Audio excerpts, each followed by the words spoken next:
ప్రతిపక్ష పార్టీలు నీచ రాజకీయాలతో ప్రలోభాలకు గురి చేసేందుకు చూస్తున్నారని, అలాంటి ప్రలోభాలకు మేము లొంగే రకం కాదని, మాకు జెడ్పీటీసీగా అవకాశం ఇచ్చిన వైఎస్ఆర్సీపీని, మేకపాటి కుటుంబాన్ని వీడే ప్రసక్తే లేదని ఆత్మకూరు జెడ్పీటీసీ సభ్యురాలు పెమ్మసాని ప్రసన్న లక్ష్మి అన్నారు.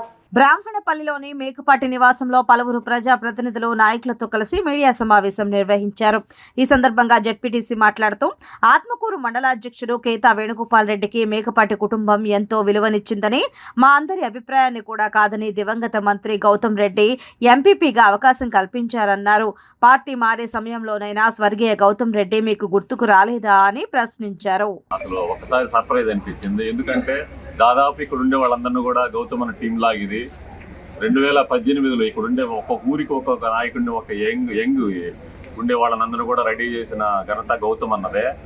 ఈరోజు ఏదైతే వేణుగోపాల్ రెడ్డి వెళ్ళిపోయారో ఆ రోజు అదే పార్టీ క్యాంప్ ఆఫీస్లో వ్యతిరేకించినా కూడా ఇక వేణుగోపాల్ రెడ్డి గారు కష్టపడ్డారు, ఖచ్చితంగా ఈయన ఎంపీపీ ఉండాలి, ఇదే ఫైనల్ అని అంత గౌరవం ఇచ్చింది గౌతమ్ అన్న. ఈరోజు అటువంటిది ఏదో ప్రలోభాలకు లొంగిపోయి ఇంతమంది వెనక ఇంత గౌరవం ఇచ్చిన ఇంత మండలంలో కూడా అందరినీ మోసం చేసి నమ్మక ద్రోహం చేసి పార్టీకి అంత విలువిచ్చిన వాళ్ళందరూ కూడా వదిలేసిపోవడం అనేది దుర్మార్గం. అది ఈరోజు ఇక్కడ పోటీ చేసి ఆయన కానీ మిగతా వాళ్ళందరూ కూడా ఎవరైతే జగన్మోహన్ రెడ్డి గారు పార్టీలో నుంచి వీళ్ళు పనికిరారు, అవినీతి పరులు, వీళ్ళు పనికిరారని పక్కన పెట్టిన వాళ్ళందరికీ టికెట్లు ఇచ్చుకునే దౌర్భాగ్యం రోజు టీడీపీ కలిగింది.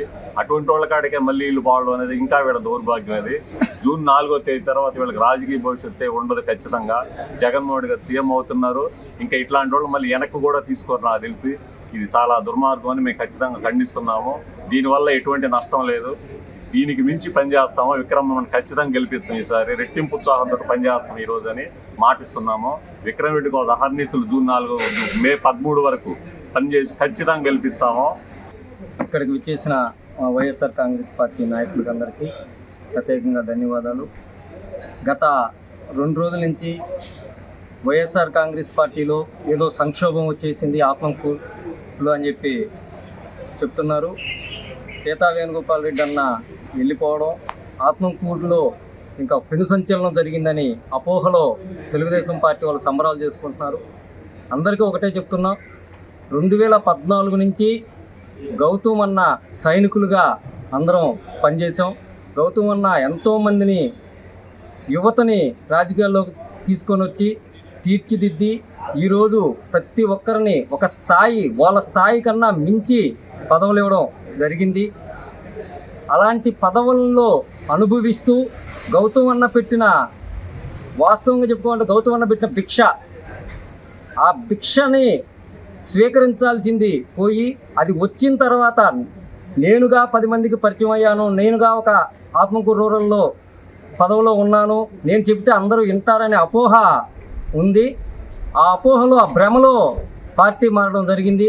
నేను ఒకటే చెప్తున్నా, వైఎస్ఆర్ కాంగ్రెస్ పార్టీలో గౌతమ్ అన్న మనుషుల్ని కొనే స్తోమత ఎవరో ఒకరు పోయినంత మాత్రాన అందరూ పోతారనే భ్రమలో అవతల వాళ్ళు ఉన్నారు.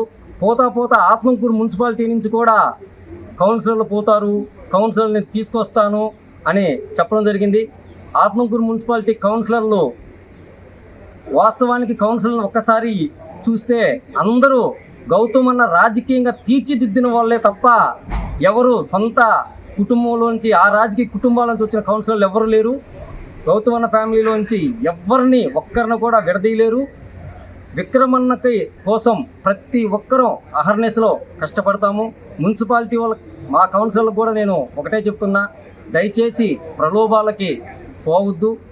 డబ్బు ఈరోజు ఉంటుంది, రేపు పోద్ది. డబ్బు ఏ రూపంలో వస్తుందో తెలియదు, ఏ రూపంలో పోద్దో తెలియదు. కానీ గౌతమ్ అన్న లాంటి మంచి ఫ్యామిలీ, మేకపాటి లాంటి మంచి ఫ్యామిలీని మనం దయచేసి ఎవరు దూరం చేసుకోవద్దు. చిన్న అపోహలు ఉన్నా కూడా వదులుకోండి. కానీ మోసగాళ్ళు చెప్పే మాట మాత్రం దయచేసి వినొద్దు.